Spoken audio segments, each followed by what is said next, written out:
Capítulo 5 – A traição. É possível trair ou sofrer uma traição, de diversas formas. Segundo o dicionário, trair significa ser infiel a, abandonar traiçoeiramente ou delatar.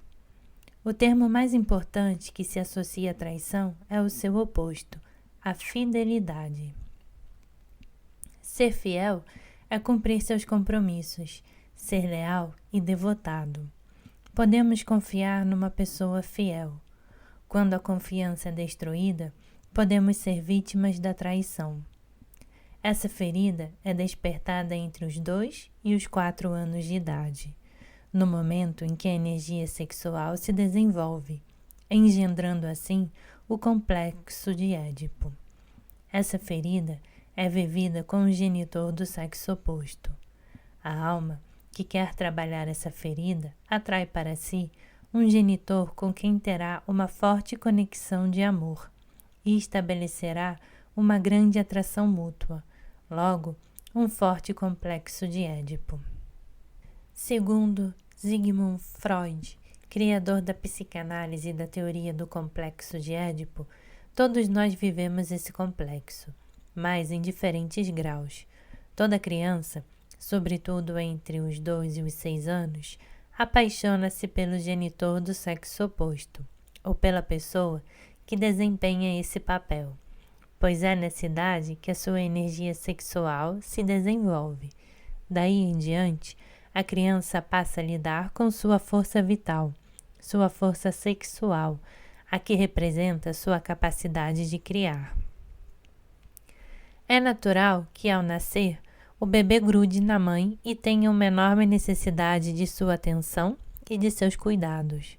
Mas a mãe deve seguir com suas atividades cotidianas e cuidar dos outros membros da família também, como fazia antes da chegada do bebê. Se ela se curva a todos os seus caprichos, a ponto de se tornar sua escrava, a criança começa a achar que pode substituir o pai e satisfazer a mãe sozinha. Neste caso, segundo o Dr. Freud, a criança não passará pela fase edipiana essencial ao seu desenvolvimento, o que lhe será muito prejudicial psicológica e sexualmente quando adulta. Atravessar bem a fase edipiana significa que a criança foi capaz de reconhecer que o pai foi essencial em sua criação. Mesmo que ele não esteja presente, a mãe deve fazer a criança perceber que o pai existe e que é tão importante quanto ela própria.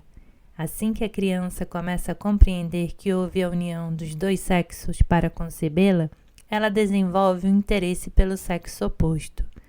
Desenvolve, então, um desejo inconsciente de fazer um bebê com o genitor do sexo oposto. Ao mesmo tempo, é seu poder de criação que se desenvolve. Isso explica o comportamento das meninas que tentam seduzir o pai e dos meninos a mãe. Elas fazem de tudo para obter o afeto do genitor do sexo oposto e vão tentar protegê-lo, apesar da decepção de não receber a atenção desejada. Quando o genitor do mesmo sexo da criança magoa ou do sexo oposto, a criança vivencia essa mágoa e pode chegar a desejar a morte do genitor, que ela vê como vilão. Infelizmente, na maior parte do tempo, o complexo de Édipo é mal vivenciado porque a mãe é possessiva demais em relação ao filho e o pai em relação à filha. Quanto mais desvalorizado o pai, mais difícil resolver o complexo de Édipo. Observei que aqueles que são vítimas de traição não resolveram seu complexo de Édipo quando jovens. Isso significa que seu apego ao genitor do sexo oposto é muito maior, o que mais tarde afetará suas relações afetivas e sexuais. Eles tenderão a compará-lo o tempo todo ao seu parceiro, ou criarão expectativas irreais a respeito de seu companheiro por causa do que não receberam do pai ou da mãe. No momento do ato sexual, essas pessoas sentirão mais dificuldade de se entregar completamente, pois temerão ser enganadas pelo outro. A alma que encarna com o objetivo de curar a ferida da traição escolhe pais que utilizam a sedução com a criança e que são mais centrados em si mesmos. Esse tipo de pai e mãe faz com que a criança sinta que eles precisam dela, e tudo que a criança quer é que o genitor do sexo oposto se sinta bem. Ela tenta por todos os meios ser especial para ele. Um homem que sofre da ferida da traição me contou que, quando criança, sua mãe e suas irmãs o valorizavam, dizendo que só ele conseguia deixar os sapatos brilhando quando os engraxava, ou o chão da casa limpíssimo quando varria. Portanto, ao executar essas duas tarefas, ele se sentia especial. Ele não compreendia que era manipulado pela sedução. Este é um exemplo que demonstra como é possível vivenciar inconscientemente a traição quando jovem. A criança se sente atraída pelo genitor do sexo oposto, sempre que este não cumpre uma promessa ou traz sua confiança. Ela vivencia essa traição principalmente em sua conexão amorosa ou sexual. Por exemplo, uma menina experimenta a traição sempre que percebe que seu pai se sente traído pela sua mãe. É como se ele a estivesse trocando. Um sentimento de traição pode ser igualmente experimentado quando a menina é ignorada pelo pai, depois da chegada de um bebê menino. Quando a criança começa a viver experiências de traição, cria para si uma máscara para se proteger, como no caso das outras feridas. Essa máscara é a do controlador. O tipo de controle que ele exerce não é motivado pela mesma razão que o controle exercido pelo masoquista.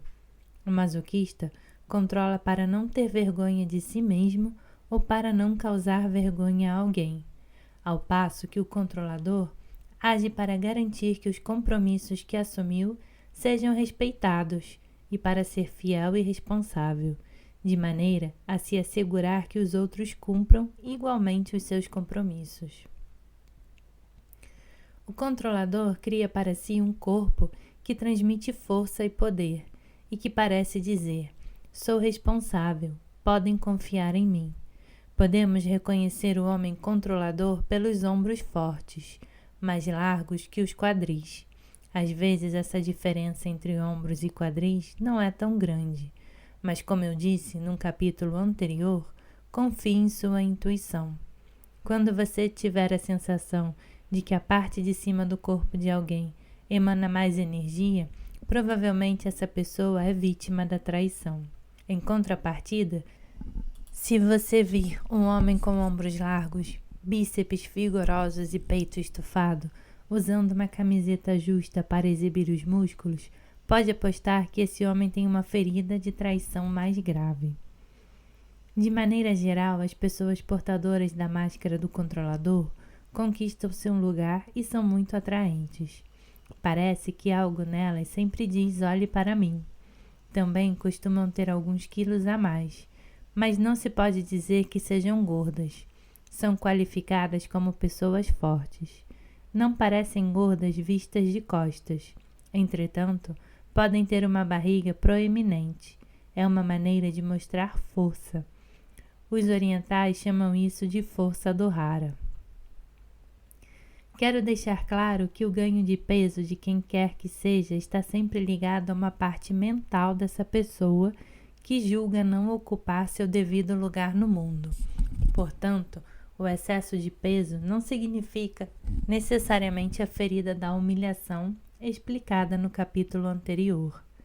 Para o masoquista, o peso é um meio adicional de se sentir humilhado. No caso das outras feridas, engordar tem a ver com o desejo de ocupar mais espaço.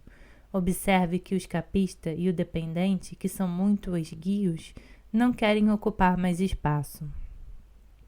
Isso ajuda o escapista a se tornar menos visível e o dependente a parecer mais fraco, logo a conseguir ajuda.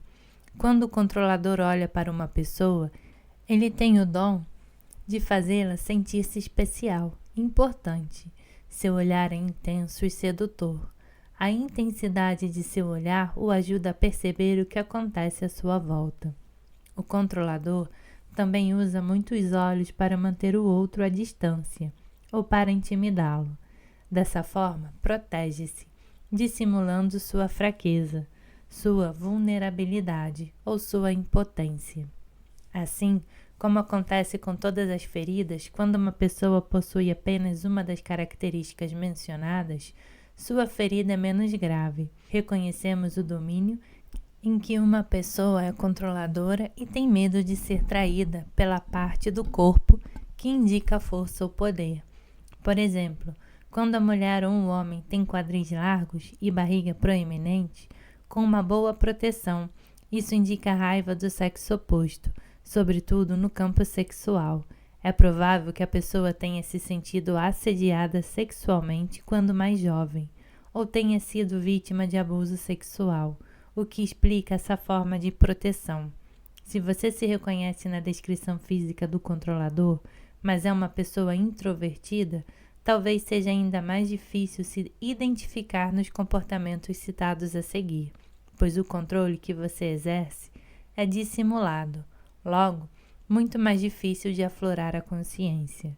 Se for esse o caso, as pessoas que o conhecem podem lhe dizer, depois de ler o trecho a seguir, se você usa a máscara do controlador.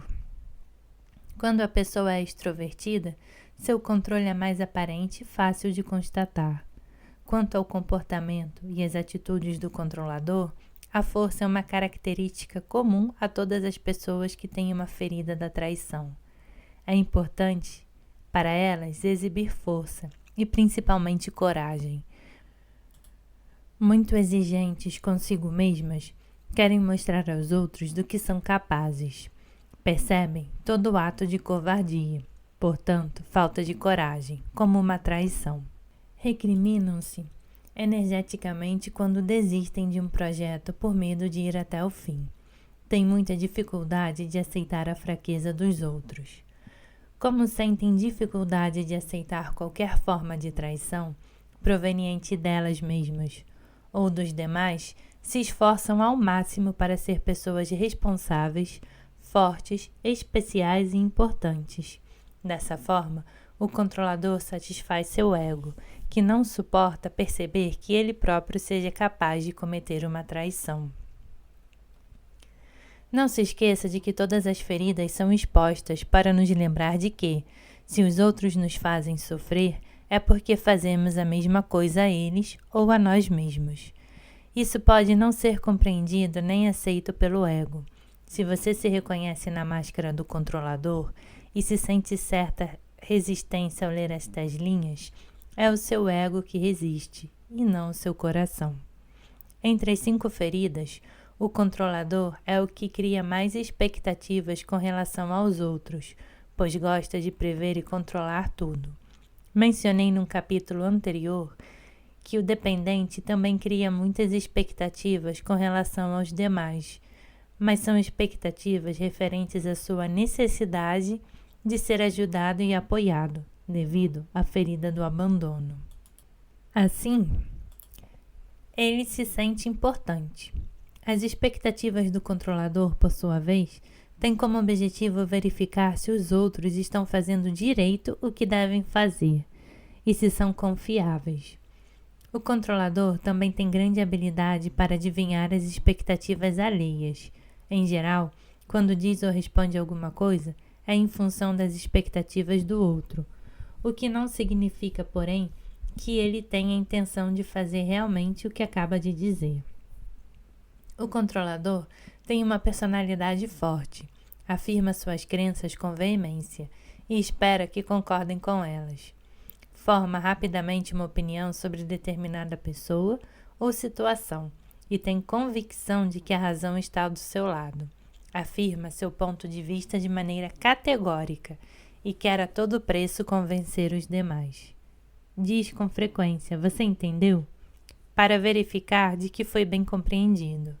Acredita que, quando alguém o compreende, é porque está de acordo com ele, o que, claro, não é verdade. Perguntei a várias pessoas controladoras se elas se davam conta de que, ao exprimir sua opinião, Tentavam me convencer de algo, mas elas não tinham notado que faziam isso. Toda máscara tem um ponto em comum. No momento em que a pessoa a veste, ela não tem consciência de que o faz. Aqueles que a cercam, em contrapartida, veem com mais facilidade a máscara usada por ela. A pessoa controladora toma cuidado para não se colocar em situações de confronto, em que não teria o controle. Quando se vê rodeada de pessoas que considera rápidas e fortes, ela se retira, temendo não estar à altura. O controlador é veloz em suas ações.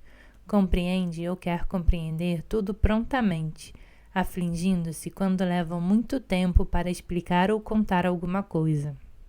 Interrompe com frequência e responde antes mesmo que seu interlocutor tenha terminado. Em contrapartida, se alguém ousa lhe dar o mesmo tratamento, responde irritado: "Deixe-me terminar, ainda não concluí."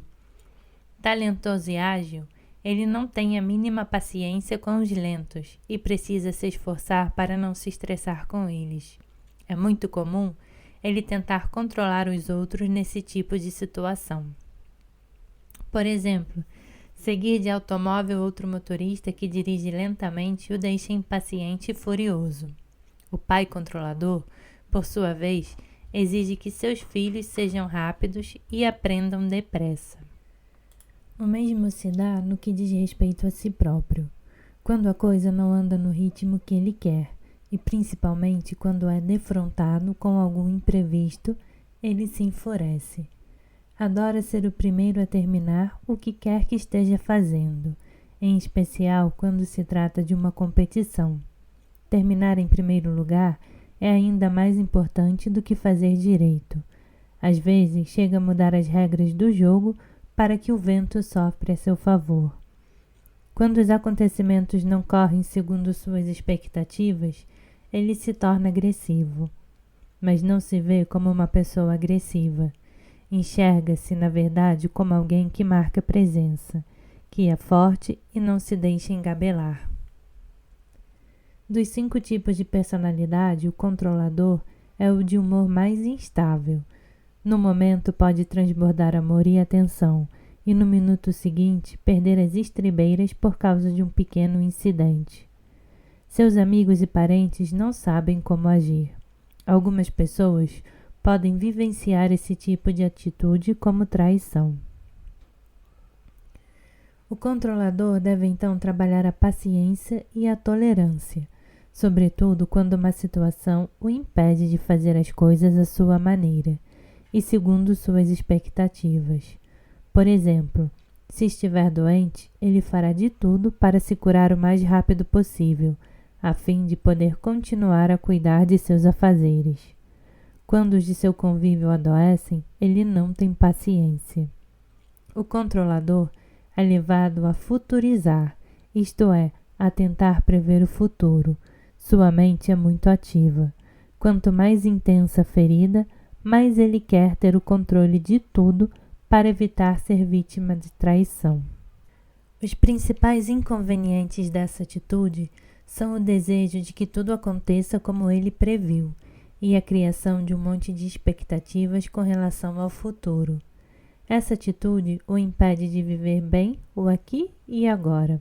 Por exemplo, quando está no trabalho, fica planejando as férias, mas, quando estas chegam e ele embarca para longe, passa a programar seu retorno à labuta ou se preocupa com o que está acontecendo em casa durante sua ausência. Em geral, ele fica mais ansioso por verificar se tudo se dará como ele previu do que por desfrutar do momento presente. O controlador gosta de chegar com antecedência para garantir o controle de tudo. Detesta se atrasar e não tolera as pessoas que se atrasam, embora isso lhe dê outra oportunidade de controlá-las, tentando mudá-las. Fica aflito quando termina uma tarefa fora do prazo ou alguém lhe entrega um trabalho com atraso. Essa dificuldade é vivida, em especial com as pessoas do sexo oposto, com quem ele se enerva mais rapidamente. Como é exigente, é comum ele não conceder a si mesmo ou aos outros tempo suficiente para executar determinado trabalho. Para ele, é tão difícil delegar uma tarefa quanto confiar no outro para realizá-la. Será levado a verificar, vezes sem conta, se aquilo está sendo feito conforme suas expectativas. É igualmente difícil para o controlador mostrar a alguém como fazer algo e esse alguém demorar para aprender. Ele não tem tempo a perder. Então, quando delega, são atividades fáceis ou tarefas pelas quais não será criticado se não forem bem feitas. Eis porque o controlador precisa ser rápido. Ele faz quase tudo sozinho. Quando isso não acontece, ele se dedica a vigiar os que o ajudam. Ele é mais exigente com os outros do que consigo mesmo. Tem a tendência de confiar com mais facilidade nas pessoas do mesmo sexo que ele e de vigiar e controlar mais as do sexo oposto. Ressalto que a ferida da traição é despertada no controlador sempre que ele está na presença de uma pessoa relapsa com seus deveres. O controlador, julgando-se trabalhador irresponsável, não aceita o ócio. Segundo ele, uma pessoa só tem direito ao ócio depois que executar todas as tarefas pelas quais é responsável.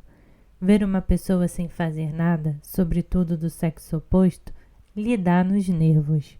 Qualifica-a de preguiçosa e desconfia dela. Ele sempre dá um jeito para que todos saibam de tudo o que realizou, como procedeu e quanto fez.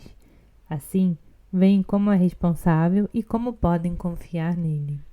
O controlador detesta não ter a confiança dos demais. Considera-se tão empenhado e talentoso que acredita que todos devem sempre reportar-se a ele. No entanto, não enxerga sua própria dificuldade de confiar nos outros. O controlador resiste a se abrir com quem quer que seja, pois teme que um dia suas confidências sejam usadas contra ele. Precisa confiar de verdade em alguém para que este se torne seu confidente. Em contrapartida, é o primeiro a contar aquilo que lhe confidenciaram, porque acredita que tem uma boa razão para fazê-lo.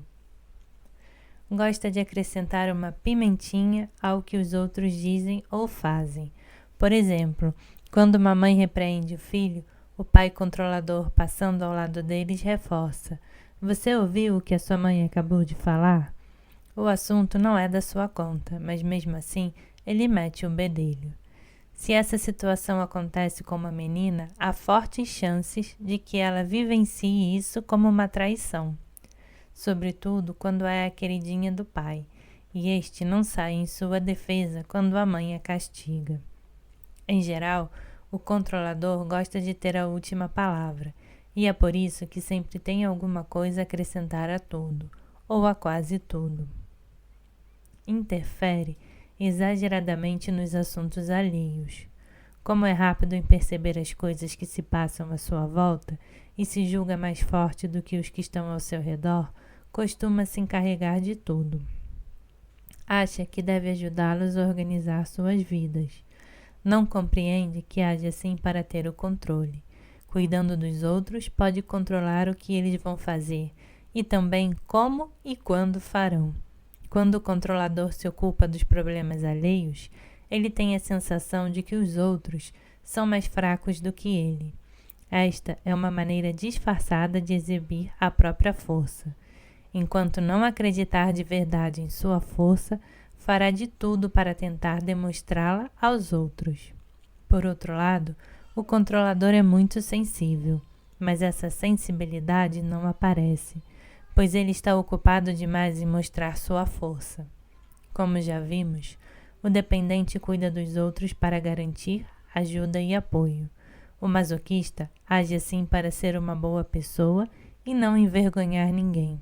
O controlador, por sua vez, cuida dos problemas dos outros, para não ser vítima de traição ou para se certificar de que esses indivíduos corresponderão às suas expectativas. Se você se vê como uma pessoa que se julga responsável por dar um jeito na vida de todos aqueles a quem ama, sugiro que analise detidamente sua motivação.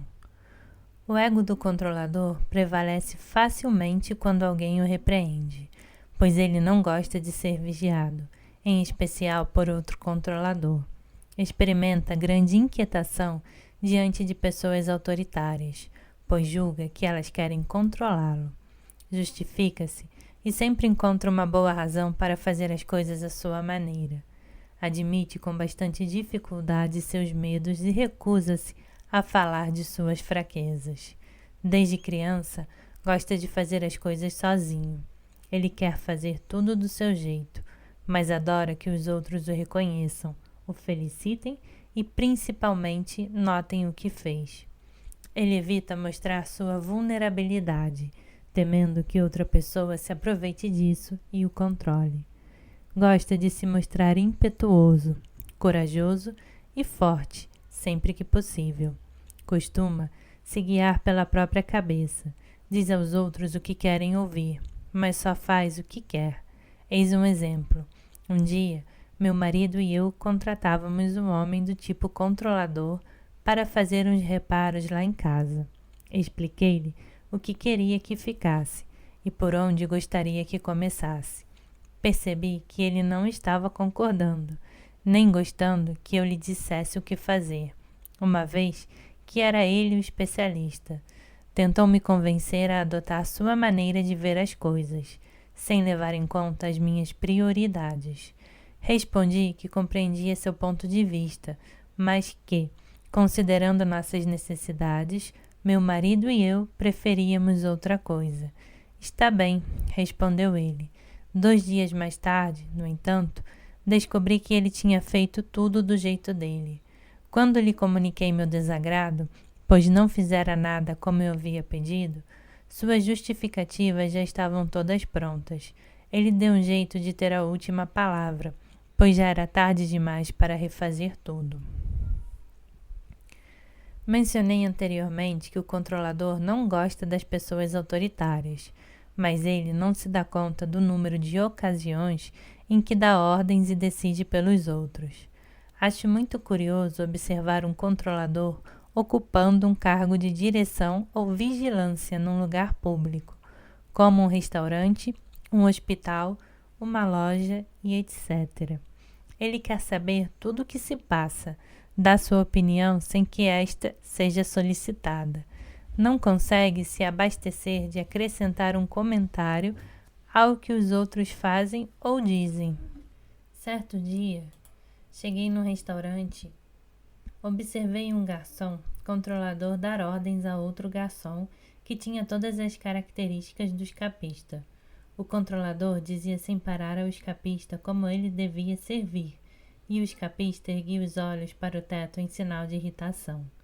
Eu acabara de transmitir minhas impressões ao meu marido, dizendo-lhe que aqueles dois eram bem capazes de se engalfinhar, quando o jovem escapista que nos servia dirigiu-se à nossa mesa e começou a nos contar como a situação estava difícil para ele e que planejava pedir demissão em breve.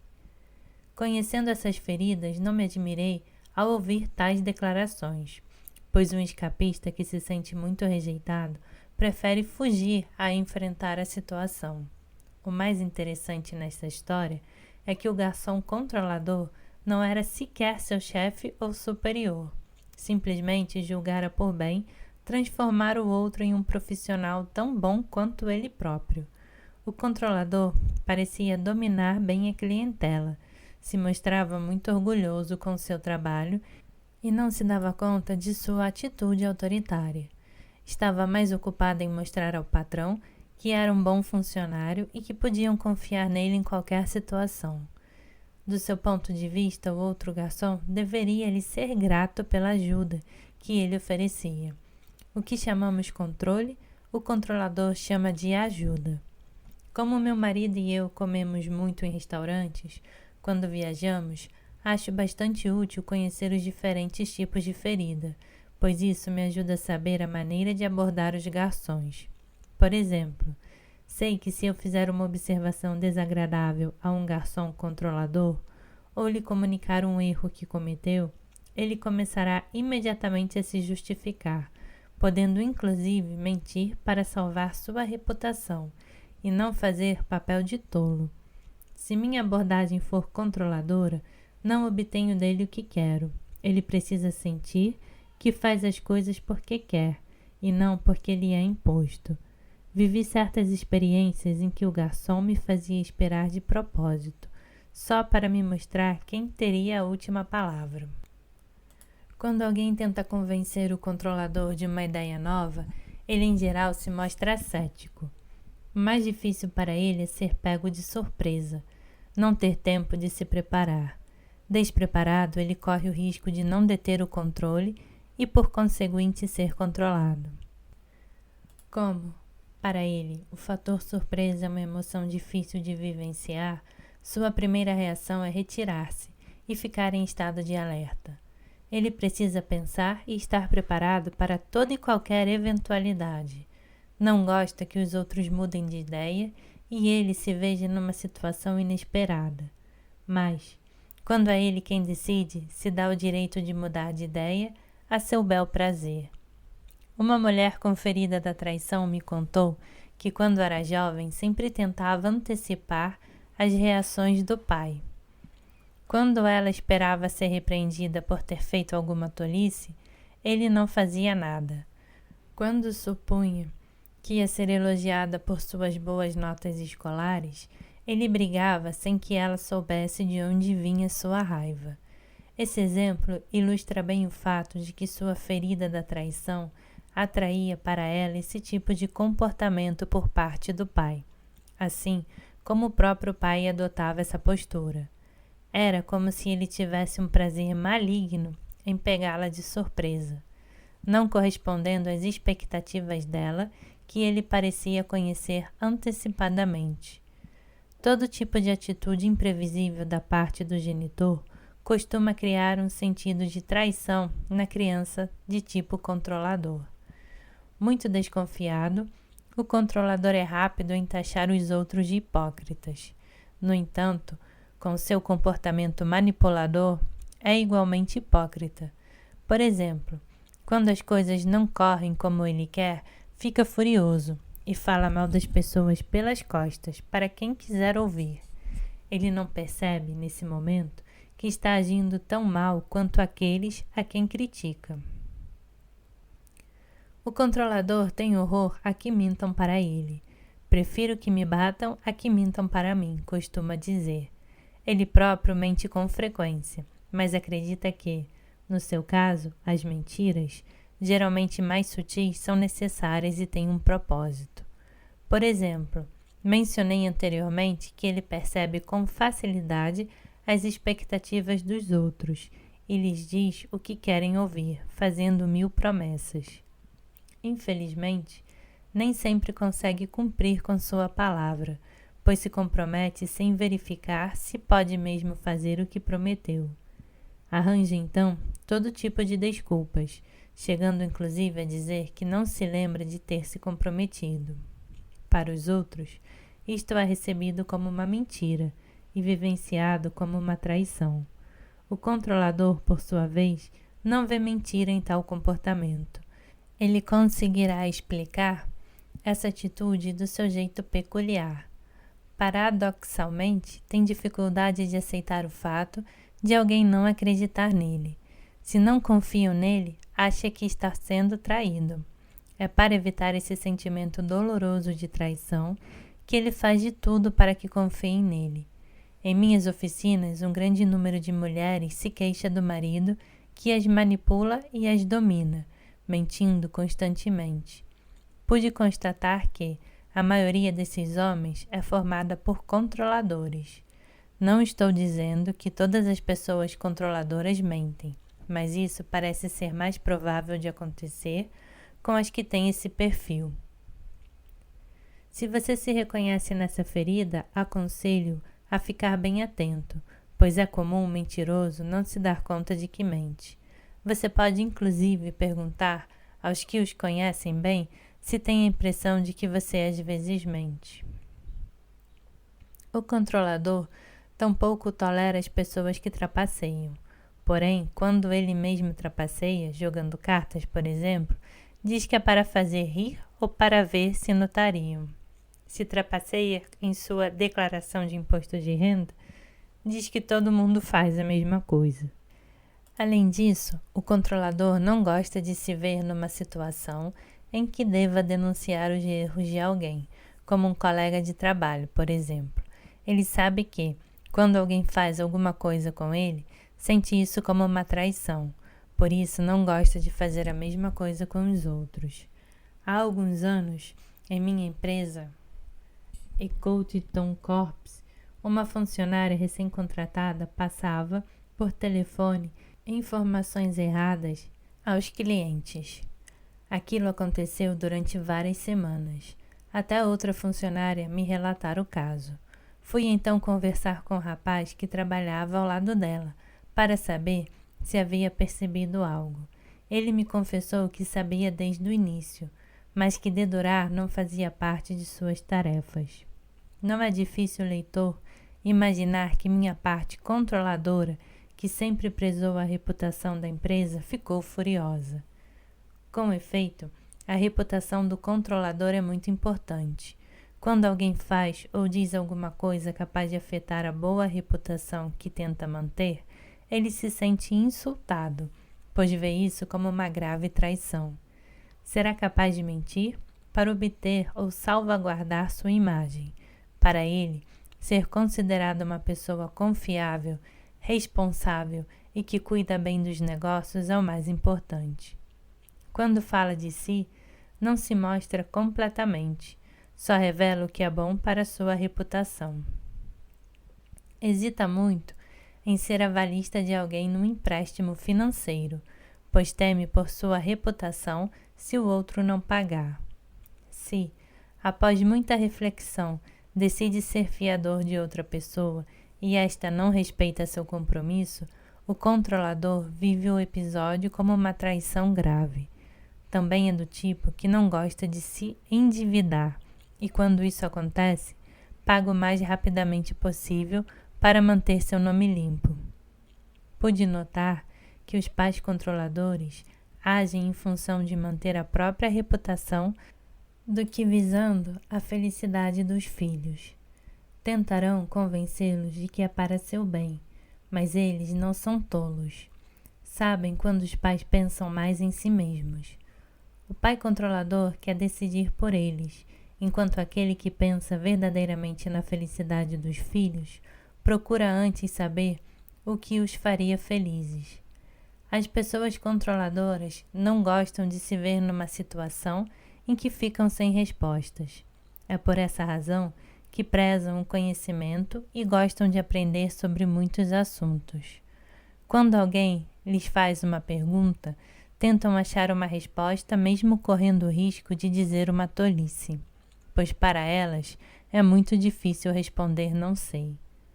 Quando alguém diz eu não sabia, o controlador julga ser quase um dever replicar, pois eu sabia, não me lembro de onde li isso, mas eu sabia, ou isso não me é estranho. Infelizmente, nem sempre é verdade. Eu já sabia é uma expressão muito usada pelo controlador. Ele se sente ofendido quando se intrometem em seus assuntos. Se uma pessoa intervém ou responde em seu lugar, sente-se igualmente ofendido, pois acha que o outro não confia em sua capacidade. Ele não se dá conta de que volta e meia intervém e fala pelos outros. Por exemplo, um homem casado com uma mulher dependente, ferida de abandono, estará sempre lhe dizendo como e por que fazer isso ou aquilo. Infelizmente, esse tipo de mulher sofre em silêncio. Devo acrescentar que, no relacionamento de um casal, quando um dos parceiros é controlador e o outro dependente, o primeiro precisa da fraqueza e da dependência do outro. Ele se julga forte porque controla o parceiro, mas na realidade, o que se estabelece é apenas outra forma de dependência. Quando dois controladores moram juntos, cria-se uma relação de disputa por poder. Todos os exemplos citados são vividos como uma traição por um controlador. Se você está surpreso com isso, é porque sua definição da palavra traição é muito limitada. Trabalhei anos a fio para chegar a essa percepção.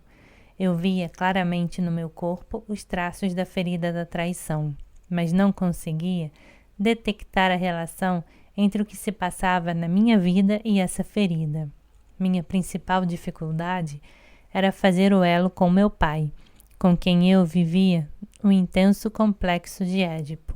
Adorava-o de tal forma que não via como poderia me sentir traída por ele, e principalmente não admitia que podia detestá-lo. Finalmente, vários anos depois, consegui admitir que ele não correspondia às minhas expectativas de homem responsável. Venho de uma família em que as mulheres costumam tomar as decisões e os homens as seguem. Descobri esse comportamento tanto nos meus pais como em meus tios e tias. Concluí que as mulheres assumiam todas as responsabilidades, pois eram mais fortes e capazes. Os homens, portanto, eram fracos, já que não controlavam nada.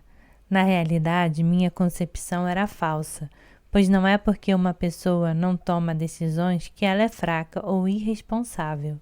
Também fui obrigada a redefinir as palavras responsabilidade e compromisso. Quando me dei um tempo para repensar o que acontecera na minha infância, compreendi que minha mãe tomava a maior parte das decisões, mas que meu pai cumpria todos os compromissos que assumia com ela, bem como suas responsabilidades. Quando uma decisão tomada por minha mãe tinha resultados ruins, meu pai assumia as consequências daquilo na mesma medida que ela. Logo, era um homem responsável.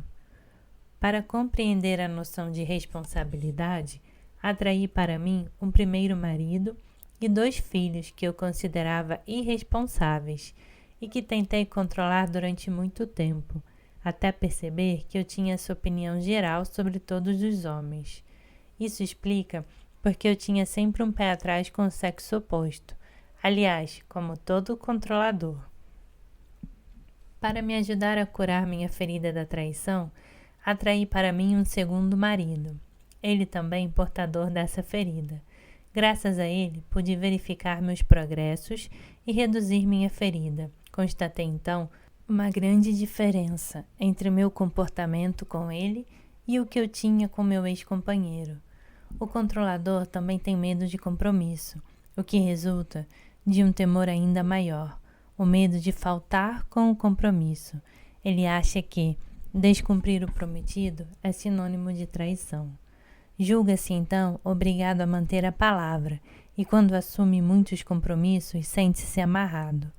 Portanto, para não faltar com a palavra, ele prefere não se comprometer.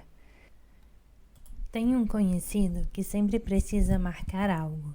Exige que a outra pessoa envolvida lhe telefone para combinar, apenas por medo de esquecer de telefonar. Mas se a outra pessoa esquece de ligar, ele poderá entrar em contato apenas para dar bronca. Ele não compreende que exige demais dos outros. Observando, percebo a quantidade de energia necessária para controlar tudo dessa maneira. Esse comportamento só o estimula a alimentar sua ferida da traição. Pessoas portadoras da ferida da traição sofreram com o fato de o genitor do sexo oposto não cumprir seu compromisso de acordo com as expectativas que a criança tinha de um pai ideal. Conheço um senhor, hoje com mais de 60 anos, que na adolescência morava sozinho com a mãe, que saía com todos os homens que não hesitassem em gastar muito dinheiro com ela. Ele tinha 15 anos quando a mãe foi embora com aquele que se dispôs a lhe oferecer uma fortuna. Ela colocou o filho no internato, o que o fez sofrer de abandono e, sobretudo, traição. Adulto, sua maneira de atrair as mulheres era gastar dinheiro com elas e não se comprometer efetivamente em nenhuma relação. Julgava, assim, vingar-se da mãe, mas, na realidade, ele precisava curar a mesma ferida que aqueles homens que ele julgava seduzirem sua mãe com dinheiro.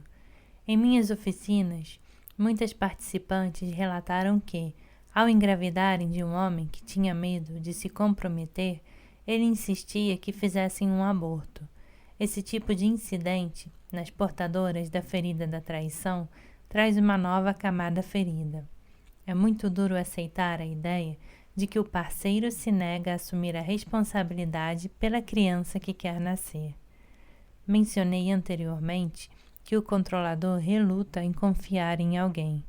No entanto, ele demonstra mais confiança quando não há interesse sexual envolvido. Ele é muito sedutor, mas a ferida é tão grave que ele prefere que as pessoas do sexo oposto sejam amigos, em vez de namorados.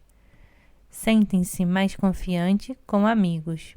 Usa frequentemente a sedução para manipular os outros e, em geral, é muito bem sucedido nisso.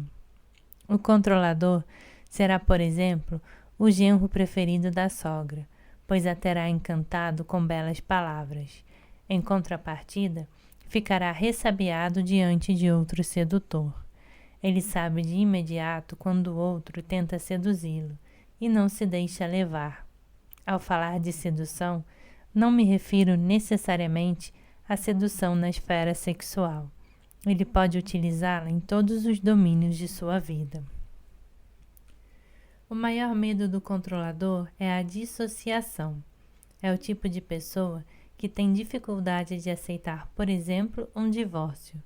Para o controlador, essa é uma grave derrota. Se a separação é proposta por ele, é porque tem medo de trair o outro e ser acusado de traidor. Se vem do outro, ele o acusará de traição. Além disso, uma separação evidencia que ele não teve o controle da situação. Entretanto, parece que são os controladores que vivem mais separações e rupturas. Se eles têm medo de se comprometer, é igualmente porque têm medo de se separar. Esse medo os leva a atrair relações amorosas em que o parceiro não queira se comprometer. É uma boa maneira de não enxergarem que são eles mesmos que não querem compromisso. Quando dois controladores vivem juntos e a relação não vai bem, ambos adiam o momento de admitir que o melhor é se separarem. Para um controlador, estar dissociado significa sentir-se amputado ou isolado do outro. A propósito, a palavra dissociado é comum em seu vocabulário. Certa vez uma mulher me contou que basta se desentender com o marido para se sentir cortada ao meio, desesperada, com medo de uma separação. Em tal situação, perde completamente a autoconfiança. Ela também sofre da ferida do abandono, o que redobra seu medo da separação.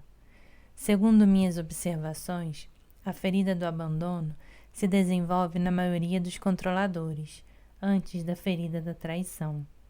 Os que decidem muito jovens não enxergar ou não aceitar o seu lado dependente encontram a força necessária para esconder sua ferida do abandono. É nesse momento que começam a cultivar uma máscara de controlador. Se olharmos bem essa pessoa, podemos ver a máscara de dependente em seus olhos, tristes ou caídos, em sua boca caída ou em alguma parte do seu corpo com pouco tônus. É fácil imaginar a criancinha que, sentindo-se abandonada ou não recebendo atenção suficiente, decide seduzir seu genitor do sexo oposto a fim de chamar sua atenção e, acima de tudo, sentir-se apoiada por ele. A criança se convence de que é tão boazinha e adorável que o pai não precisa se preocupar com ela de uma maneira especial. Quanto mais tenta controlar o pai com essa atitude, mais expectativas ela cria. Quando suas expectativas não se realizam, ela vive a traição. Torna-se então cada vez mais controladora. Veste uma couraça de força, julgando assim que não sofrerá outra traição ou abandono. É o lado do controlador que incentiva o dependente a querer ser independente. Em certas pessoas, a ferida do abandono predomina sobre a da traição, ao passo que em outras a máscara do controlador prevalece. O homem que desenvolve belos músculos graças à musculação, como mencionado no capítulo sobre a ferida do abandono, mas cujo corpo volta a ficar flácido quando ele para de fazer exercícios, é um bom exemplo de uma pessoa com ferida da traição e do abandono. Se você se reconhece na descrição da máscara de controlador, mas não na de dependente, sugiro que não elimine tal possibilidade. Permaneça aberto à ideia de que também pode haver em si uma ferida do abandono. A ferida predominante no corpo é a que utilizamos com mais frequência no cotidiano. Anos de observação me levaram a concluir que uma pessoa pode sofrer de abandono sem sofrer necessariamente de traição, mas aquela que sofre de traição também sofre de abandono. Além disso, notei que várias pessoas cujo corpo indicava uma ferida do abandono quando jovens começaram com a idade a desenvolver as características da ferida da traição. O oposto também pode acontecer. O corpo está sempre em transformação. Ele nos indica o tempo todo o que acontece em nosso interior. Você deve ter notado que há vários pontos em comum entre as pessoas que temem o abandono e aquelas que têm medo da traição. Além dos aspectos citados acima, ambos os tipos gostam de chamar atenção. O dependente faz isso para receber atenção e para que se ocupem dele, enquanto o controlador age assim para ter o domínio de uma situação, exibir sua força de caráter e impressionar. É comum vermos o tipo dependente em atores e cantores, mas encontramos o tipo controlador com mais frequência nos comediantes e humoristas, aqueles que gostam de fazer os outros rirem. Os dois tipos de caráter adoram ser o centro das atenções, mas por razões diferentes. O controlador costuma ter a reputação de ser uma pessoa muito espaçosa. Em geral, ele não gosta que seu parceiro ou parceira ocupe mais espaço do que ele. Uma participante das minhas oficinas contou que, enquanto ela e o marido eram sócios nos negócios, tudo ia bem entre os dois. A partir do instante em que ela decidiu trabalhar por conta própria e fez melhores negócios que ele, embora trabalhasse em outra área, a relação se deteriorou. Tornara-se uma relação de competição.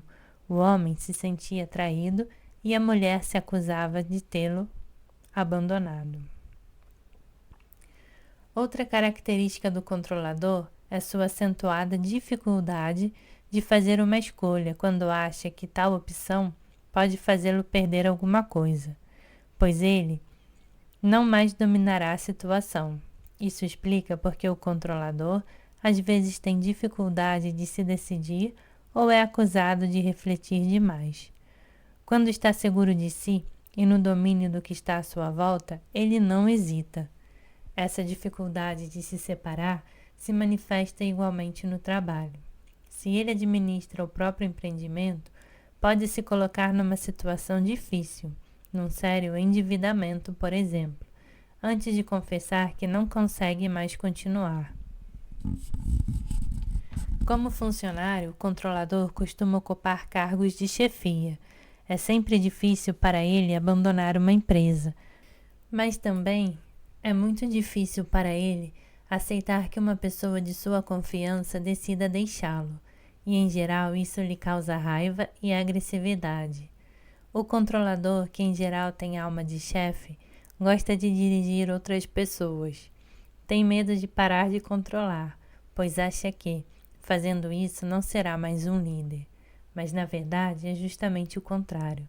Quando o controlador deixa de controlar e se limita a dirigir apenas, ele se torna um chefe bem melhor. Existe uma diferença entre controlar e dirigir. Controlar é conduzir, administrar ou governar sob a influência do medo. Dirigir significa a mesma coisa, mas excluindo-se o medo. É dar uma direção sem necessariamente querer que a outra pessoa chegue lá à nossa maneira. É possível ser um chefe e continuar a aprender coisas com os subordinados. Sua alma de chefe às vezes o leva a liderar uma empresa, mas suas expectativas e o controle que ela quer exercer-lhe dão muito estresse. Embora seja difícil para o controlador deixar as coisas seguirem seu rumo, é urgente e necessário que ele adote essa prática. Outro grande medo do controlador é a renegação. Para ele, ser renegado significa ser traído. Ele não percebe o número de vezes que exclui os outros, eliminando-os de sua vida. Por exemplo, ele se negará a dar outra chance ao indivíduo em quem perdeu a confiança. Quando está com raiva ou algo não acontece segundo suas expectativas, ele pode facilmente dar as costas a alguém no meio de uma conversa. Já mencionei que ele tem dificuldade com a covardia, a mentira e a hipocrisia. Ele afasta qualquer pessoa que se comporte assim. Perdi a conta das vezes que ouvi pessoas controladoras dizerem: "Não quero mais ouvir saber de fulano." Elas não percebem que com essa atitude renegam os outros.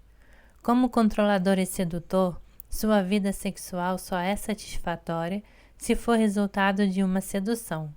Quando a paixão dentro dele começa a se extinguir, ele dá um jeito para que a ideia de terminar a relação parta do outro. Assim, não será acusado de traição, embora se sinta mal por não ter conseguido controlar a situação. A mulher controladora às vezes tem a impressão de ser dominada pelo homem e não aprecia isso.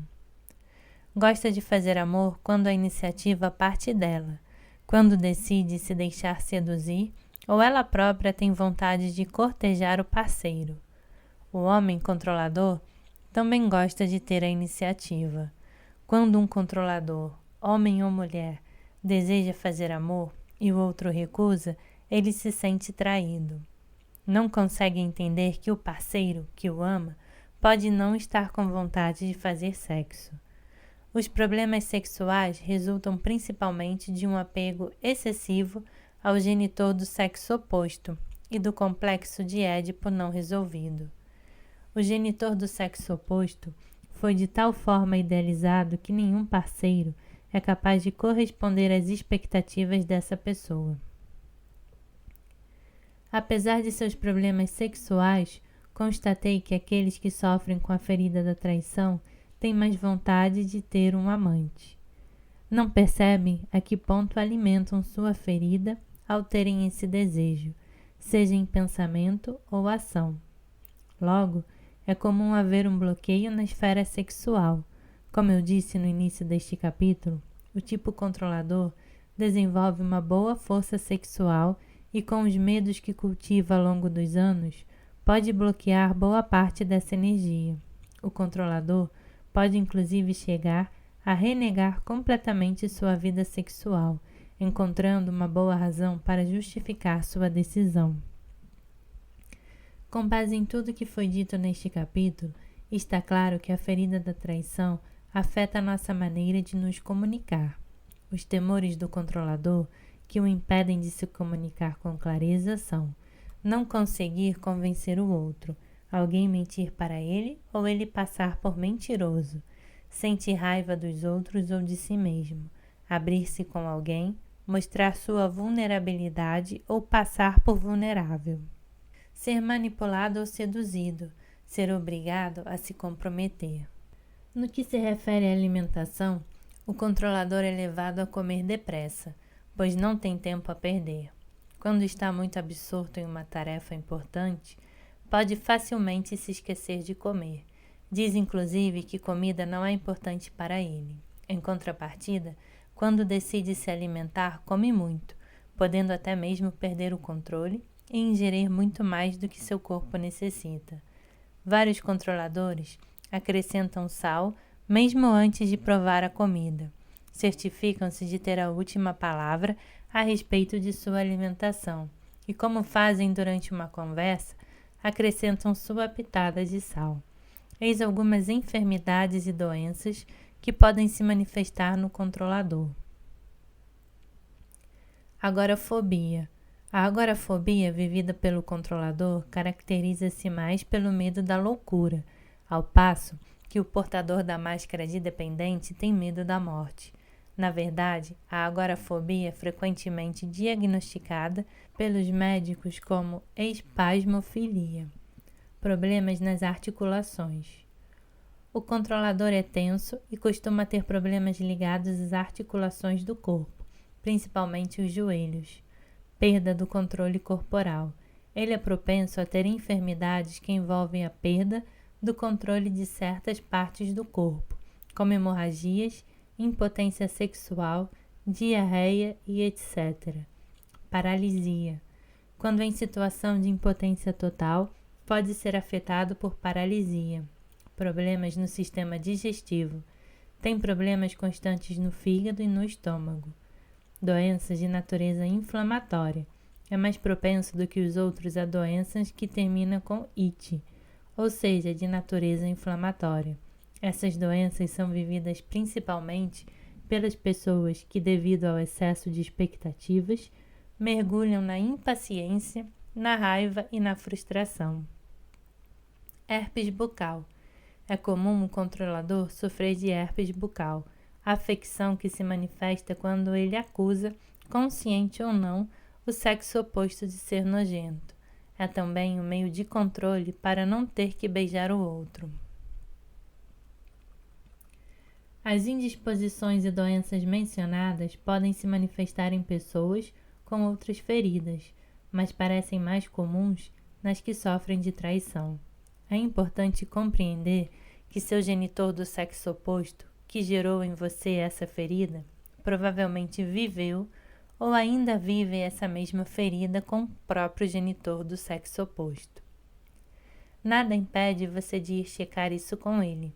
Fazer nossos pais falarem sobre o que viveram com seus pais quando eram jovens costuma ser uma experiência muito enriquecedora. Lembre-se de que a principal causa de uma ferida advém de nossa incapacidade de perdoar o que fazemos a nós mesmos, ou o que impomos aos outros. Temos dificuldade em nos perdoar porque, em geral, não percebemos que nos recriminamos. Quanto mais grave a ferida da traição, mais frequente é o seu hábito de trair os outros ou a si mesmo, não confiando ou não cumprindo o que prometeu a si próprio.